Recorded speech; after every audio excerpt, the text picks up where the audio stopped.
Hello everyone, thank you very much for watching this video. I appreciate it. Um, I do TikTok videos. If you go to my TikTok page, and I do street interviews. That's all my page is street interviews, trying to get people to challenge the reality they're told, basically. I actually have a YouTube channel too. It's called the exact same thing as my TikTok page, WIR, What is Reality? But pretty much I'm going over this video here to try to help people to do their own research on the subject, to things, what got me to possibly, what got me to actually question the reality I've been told. About 7 years ago, a buddy of mine said, "Oh, the Earth's flat," and I thought he was nuts. I thought it was ridiculous, and I didn't have money, even have nothing to do with it. I just was like, I already laughed about it. I didn't care. I was just like, whatever. What do you think, you're special or something, man? And I think you should look at both sides of an argument. But I didn't actually look at that side for a little while. I did start looking at the moon missions though, towards the end of 2016, and I came to the conclusion that they possibly did fake the moon missions. So a little bit later in 2017, I said, "Oh, look at this, stupid flat Earth thing, and I'll debunk. It'll be really easy." And I noticed within the first video, the first 45-minute video, I didn't have any answers for it. It had some intriguing arguments. I'm going to go over these videos real quick with you. The first one is Flat Earth, Truth Does Not Fear Investigation from 2017. There's a part 1 and a part 2. The second video would be NASA, a compilation of lies and deceit. And that'll show you, astronauts on wires, astronauts grabbing things that aren't there on possibly green screens. A lot of footage just doesn't make sense and looks kind of fake. But NASA puts it out as legit, so it's their stuff. The third video is called Under the Dome, the full documentary. And basically it talks about, from 1958, there was something called an Antarctic Treaty, which I didn't know about. And coincidentally, at that time, the United States and Russia were shooting up from 1958 to 1962 high nuclear warheads. And some people say a hypothetical firmament, like it says in the Bible. Or some people think aliens. I don't know what they're shooting at, but it's weird that they made this Antarctic Treaty, the only sovereign nation in the world, in 1958. And at the same time, USA and Russia were shooting up high nuclear warheads at the exact same time. It's quite a coincidence. And the fourth video would be The History of Flat Earth by Eric Dubay. And he kind of breaks down the whole entire timeline of, how the Egyptians thought it was basically a stationary level plane. And he talks about how the Greeks, 400 BC, I think it was, started saying the Earth was a globe, but it was stationary with the sun and moon going around it. So the heliocentric model, where the Earth rotates once a day and goes around the sun, didn't come about to like 1500 with Copernicus, who basically said the sun was like 3 million miles away or something, which obviously they were taught it's like 93 million miles away, I think. But all these videos are on YouTube, and you can do your own research. There's books on the subject too, if you want to read books, but I mean, it's a lot quicker to watch these videos. But a lot of people would say, if they faked the moon missions, then Russia would have outed us on that, which if they're working in unison, I don't think they would out us. I think it's possible that the United States said, "Hey, we'll let you go to space first." And the powers that be, not like the whole United States, obviously, but the powers that be say, "You go to space first," and Russia agreed to let us go to the moon first. That'd say we land on the moon.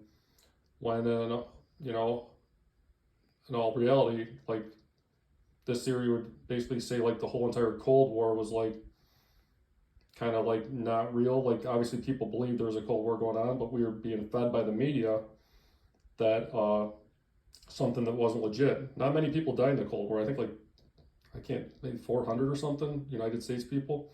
So I mean, it lasted a very long time, and be a great way to launder money and stuff.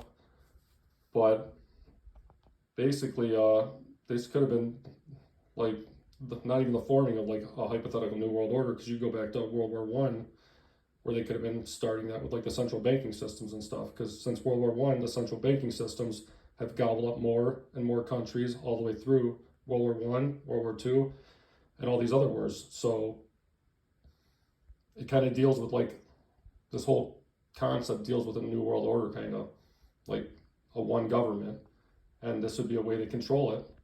And I'd like to say, like I said, all these videos are on YouTube if you want to check them out.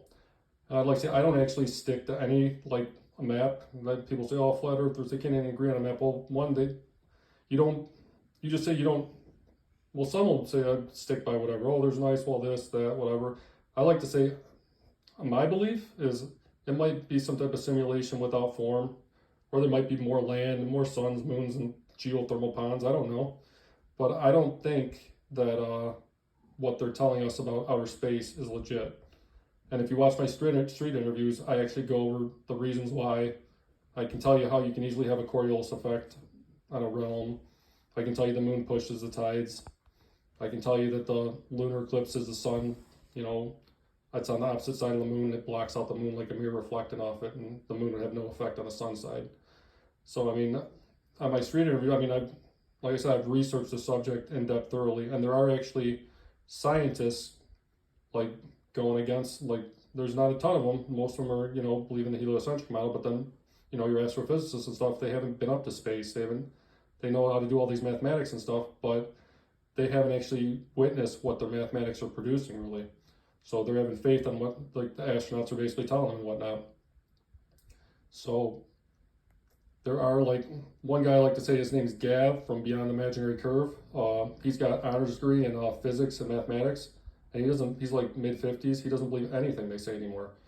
And that kind of makes you think, why would this guy, you know, not believe that? And he's not making no money off it or anything. He just don't believe it. He thinks it's ridiculous.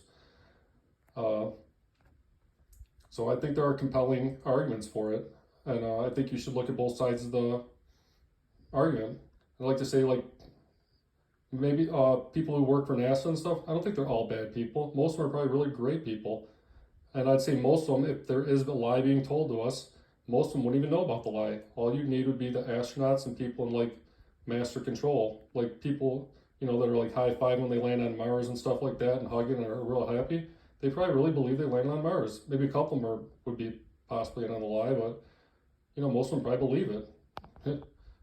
And I think it'd be crazy to believe that every person at NASA would actually be in on a lie, like feeding us a bunch of lies. That's nuts. There'd be too many people. It'd have to be a small minority, basically. And it filtered down, kind of like the bank teller at the central bank. She doesn't know how crooked it is up at the very top, but you know, she works for him and she doesn't know what's going on at the very top. And it's the banking system's crooked. And that would be like the same thing with the space agencies or whatnot. So there are just a lot of intriguing facts to this argument. And I think, I said I do interviews on it, and they're just with normal people or whatever. Most likely an expert's not going to talk to me on the subject because, one, they're not going to be able to prove the stuff I say, you know, they're not going to be able to prove me wrong.